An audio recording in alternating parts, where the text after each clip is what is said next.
Hey everyone, I want to tell you about Cozy Earth. It's the world's softest sheets. They keep you cool, dry, and comfy all night long. They're moisture wicking, breathable, and they even get softer with every wash. They have PJ sets. Who can't get behind PJ sets? Valentine's is coming up. Get your wife a pajama set. It's Oprah approved. They have free shipping on orders over $50 and a 100-night sleep trial on those bedding sets and a 10-year warranty. And right now, our listeners get to save 40% off using our code INFOGO at CozyEarth.com. Find the link in the show notes. Luxury, comfort, and cool sleep await you at CozyEarth.com.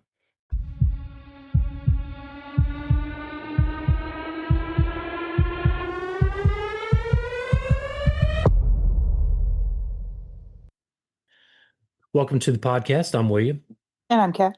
and that makes this a dash of info. We're answering little things you may not want to know. This one you may or may not want to know. I don't know. You know what? Can you guess where this idea came from? Your germophobia. This really did. I do not I don't mean it as a sign of disrespect because I grew up shaking somebody's hand. That was a prideful moment or whatever, but I do not like to do it. I would rather fist bump or hey, what's up? So I try if I have the first option, I'm gonna put my fist out to fist bump. But if somebody puts their hand out, I'm gonna shake it, but I'm immediately gonna go wash it. And for two reasons. We're gonna talk a lot about it, but this simple gesture of two hands meeting, but where did the handshake come from? And how did it become a symbol of trust or a tool of diplomacy and even a vehicle for germs? Not a vehicle for germs. It is definitely a vehicle for germs. Didn't you read the title, Trust, Power, and Germs? Oh man. You don't say it ain't so. It is an everyday act loaded with history and meaning. The handshake is one of the oldest gestures of human connection. It kind of dates back to Mesopotamia, which was around 4,000 years ago. Depictions in art of two men clasping hands. They symbolize peace, friendship, and trust. Public declaration of mutual respect, if you will. Yeah, well, the depiction of trust and symbolizing peace, if you had your open hand out, well, you didn't have a weapon in it, right? Right. And then it symbolized that bonding of people and it just showed respect. Ancient Greece, handshakes, well, they appear in art and coinage, and it really represented friendship, loyalty, and respect. Silent communication of trust and honor. Yeah, the Romans used hand clasps or forearm grip to informal greetings and arrangements. It You was a know what that practice. is? Oh, Yes. so for our listeners that don't know what that is, that's where you grab somebody's forearm and they grab your forearm and you shake like that instead of two hands shaking. I would rather do that than shaking a hand. Yeah, sometimes your forearm's probably going to be cleaner depending on the type of person you are. Yeah, I mean seriously, because you touch everything with your hands. Everything. Yeah, But it was a practical demonstration to show strength and ensure no weapons hidden. yeah. Um, but an empty hand, no weapon, sign of peace and trust. And the gesture reinforced alliances, loyalty across families, city states, and trading partners. Early handshakes combined practical safety and social symbolic meaning, but each clasp carried weight, trust, unity, and respect. Oh, I like that. Nice little touch. So in medieval and the Renaissance Europe, knights and nobles, they used handshakes to show strength and reliability. So a firm grip, it really signaled courage, physical power, and trustworthiness. Often part of formal ceremonies such as alliances, oaths of loyalty, or duels. This gesture served as both practical reassurance, again, no hidden weapons. Hey, I'm coming to you as a friend. It really had a signal of being social. Handshakes have long been tools of diplomacy, and it signifies treaties, peace agreements, or dominance between leaders, and it serves as public demonstrations of cooperation or reconciliation. Famous historical examples like Nixon and Zhou Enlai in 1972 symbolized thawing relations between the US and China, and Nelson Mandela and the FWD clerk in the 1990s. That handshake marked the beginning of the end of the apartheid in South Africa. Yeah, I remember watching that on TV. That's probably a little before your time, wasn't it? Mhm, But mhm. you did learn about it, maybe? Oh, I can't say that I really did know. okay. Sounds like an episode so you can learn. Yes, Be curious. absolutely. I am curious now. Okay. But leaders often used handshakes strategically to convey power, confidence, or humility. Yeah, but there's variations of handshakes and the etiquette behind it. Subtle differences convey social meanings, so the firmness really matters. If it's too weak, well, that can mean that it's insecure, right? Too strong can show aggression. And the duration of a handshake. Lingering handshakes can signal dominance or intimacy. And sometimes people want to shake your hand forever, and that's just weird. And then have you ever had anybody do that? Like want to hold your hand, like, hey, all right, we're done shaking hands. You can let go now. Yes. Yeah, I've had that where I'm like, okay. We're not going steady here, I'm I'm done now. You can let go. Yeah, it's like, hey, I try to pull back, and there. I've tried to keep like a decent, no, not too terrible of a grip because I'm a lady, but I've had some people squeeze the shit out of my hands too. I'm like, dang, man. Like, of course, I'm not going to show that like physically or on my face because I'm too prideful for that. But, but I've had a couple of guys squeeze the crap out of my hand. When I was younger, I was told a firm handshake is what you're supposed to do. You want it to be firm so that you show respect to that person and let them know that you're engaged. Right, right. Anyway, and probably those people that done that really didn't realize that, they were doing that. I don't know. I'm not trying to defend them or anything, but I get exactly what you're saying. Uh, eye contact, it reinforces the sincerity, the authority or respect. Handshake etiquette historically reflected rank, gender, and cultural norms. Even today in business and politics, the handshake remains a silent indicator of status and confidence. Handshakes aren't even universal. While it's common in Western cultures, handshakes are not the default greeting worldwide. Hey, before we say what countries are not, we say we take a small break. Sounds good. Stay with us. We'll be right back. William, I know how you love matcha tea with coconut milk. Yeah, it's clean energy without a crash. Then you'll love Mantra Matcha.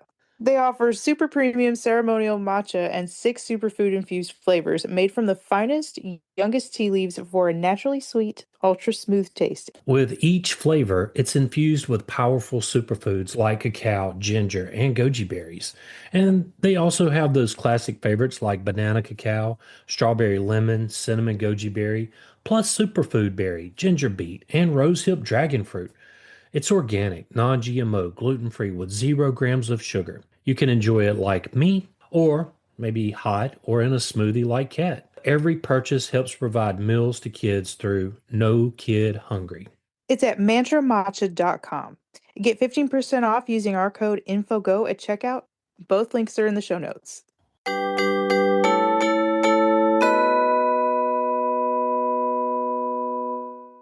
Hey, everybody, we want to tell you about strong coffee. Every morning it starts with a choice. You can settle for just coffee, or you can rise up with strong coffee. And it's the world's strongest cup of joe. Strong isn't just a drink, it's a movement. It stands for striving to reach our natural greatness. It's born from one simple need: to be better. They rebuilt coffee from the ground up, infusing organic coffee with collagen, protein, nootropics, and functional ingredients that fuel your body and sharpen your mind. No crash, no compromises, just clean energy, focus, and flavor that fires you up. Yeah, so whether you're chasing kids, chasing goals, or chasing greatness, don't just do it with coffee, do it with strong coffee. And our listeners can save 20% off just by using our code INFOGO at checkout.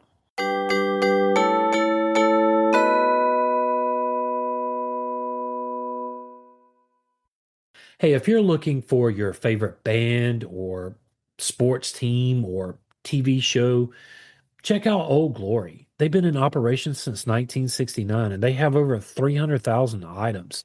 They have from the Beatles all the way to Metallica, NFL, NBA. It really doesn't matter what you're looking for. They have tees, hoodies, hats, gifts, everything a true fan could ever want.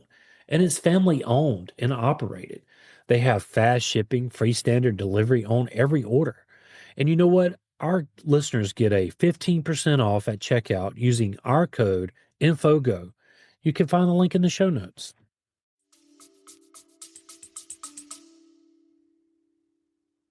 Now that we're back, we're going to dive into how they're not universal worldwide. In Japan, bowing is the traditional form of greeting and respect. Handshakes exist, but are often soft and brief, showing politeness rather than dominance. And in modern business interactions, they may combine bowing with a handshake.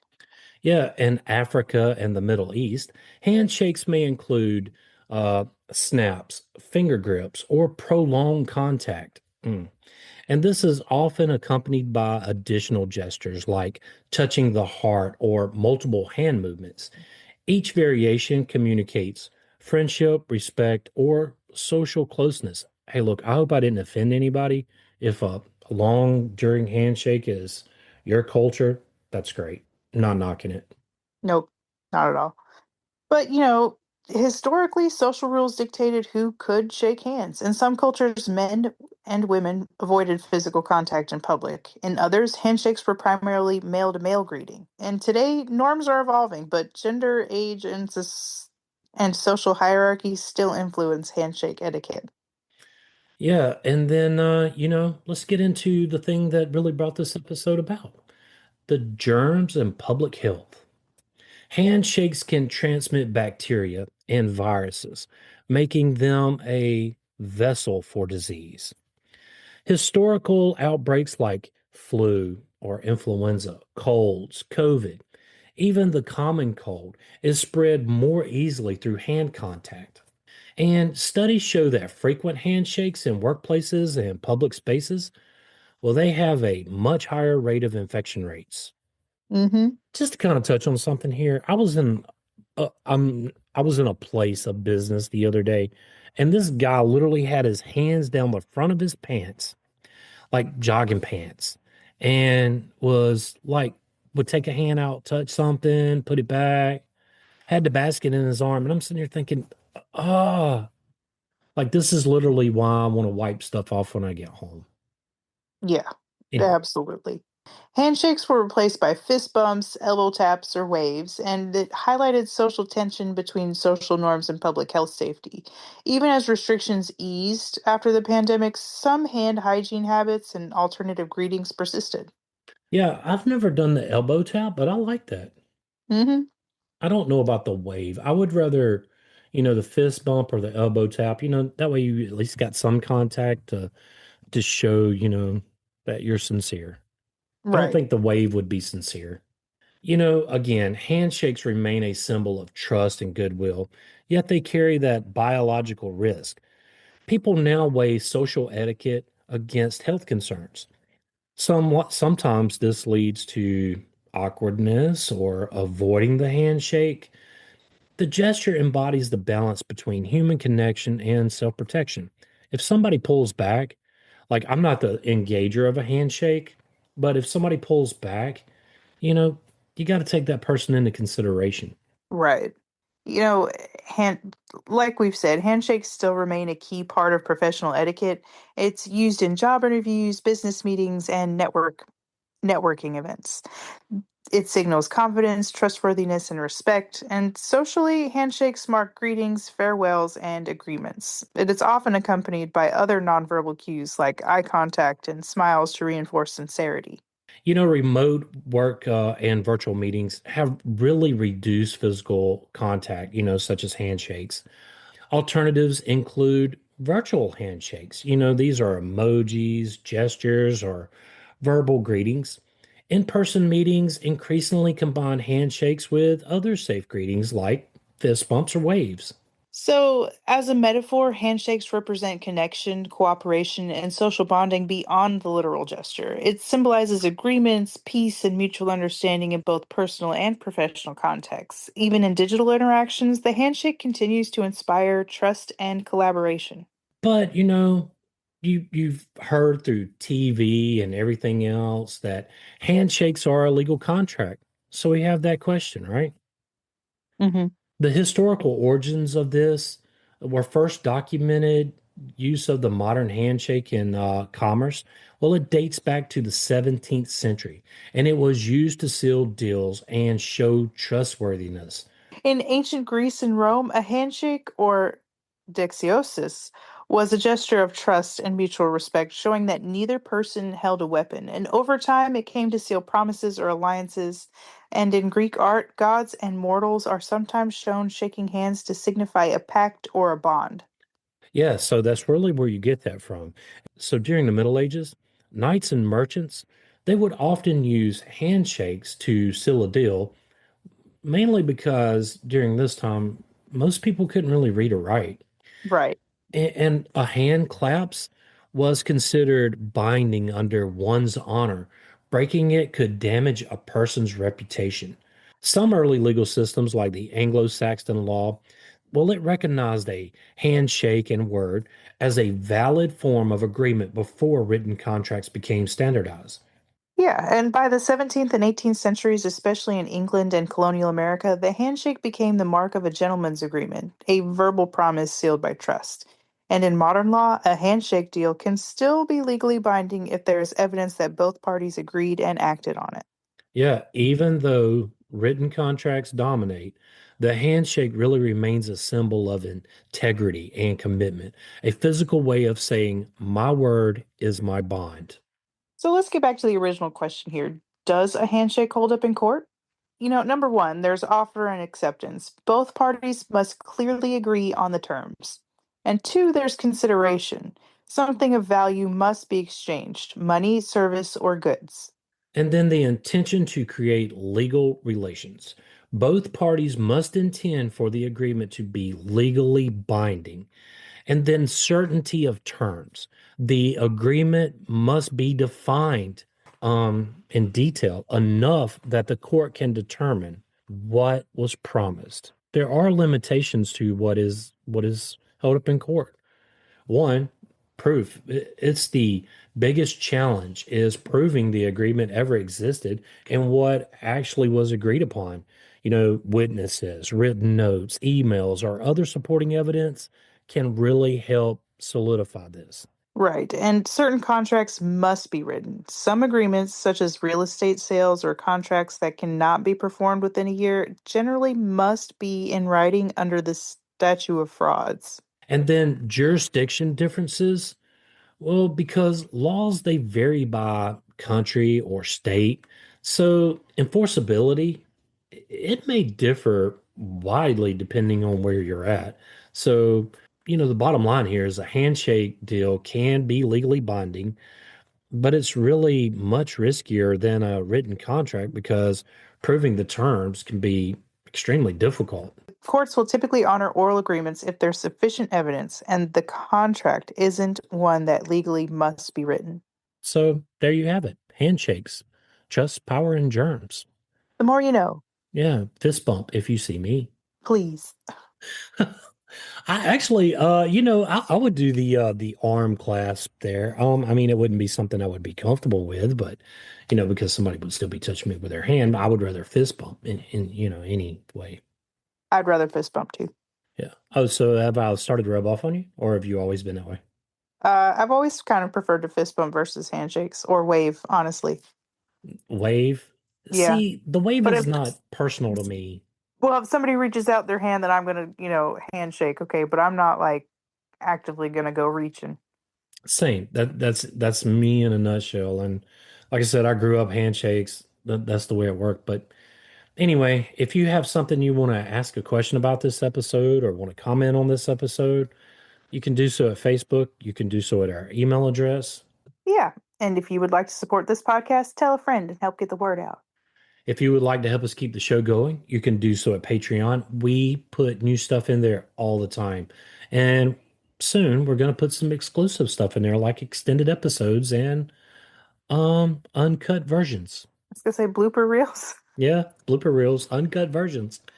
You get to hear what goes on, how the sausage is made. You might not like it. Right. And as always, William and I want to thank you for listening. Yeah, whether you've been with us from the get-go or just tuned in, we want to say thank you. Join the Facebook group at Info on the Go. Over there, you can share with us your show ideas. Or ask us a question. Follow us wherever you get your podcast. Send us a text using the link in the show notes or leave a review. That review really does help others find us. You can also email us at infoonthegopodcast@gmail.com. and yes, that is all one word. You can find that link in the show notes. Till next time. Stay curious.